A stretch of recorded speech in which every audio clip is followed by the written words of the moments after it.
ভূতে যখন বই পড়ে। তোকে না আমি বারবার বলেছি বই মেলা এইভাবে ফোন চাপাচাপি করবি না, বই মেলে রাখিস কেন? ভূতে বই পড়ে তুই জানিস? কিচ্ছু তোর কিন্তু এরপর আর মাথা ঢুকবে না, সবকিছু ভূতে পড়ে যাবে। তোকে বারবার বলেছি যে যখন বই পড়বি না বই বন্ধ করে রাখবি, তা না তুই বই মেলে ফোন ঘাটাঘাটি করতেছিস। তোদের কথা শুনলে গা পিত্তি জ্বলে যায় একেবারে।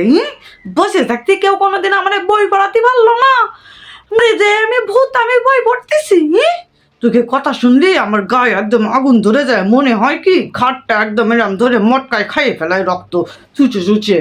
তো পারি নে, আমি একদম ভদ্রলোক ভূত, এই জন্যে আমি ওই সব মানে ছোট লোকে ভূতির মতন ওই সব রক্ত টক্ত আমি আবার খাই নে, বুঝতে পারিস? এই জন্য তোরা বেঁচে গেছিস।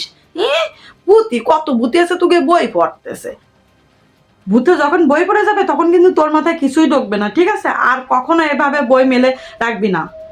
হ্যাঁ মা, তুমি তো ঠিক কথা বলতেছ, অনেক পড়েছি এখন আর পড়তে ভালো লাগতেছে না, তারপর আবার ভূতে পড়লে তো আমার কিছুই মনে থাকবে না, তার থেকে বই বন্ধ করে রাখি, ভূত এসে সব পড়ে ফেলে তখন কি হবে? হ্যাঁ মা, ঠিক বলিস তো। হ্যাঁ শোন, ভূতে বই পড়লে কিন্তু তোর মাথার কিছু ঢুকবে না, এরপর থেকে আমি যেন কখনো না দেখি তুই বই মেলে বসে আছিস, ঠিক আছে?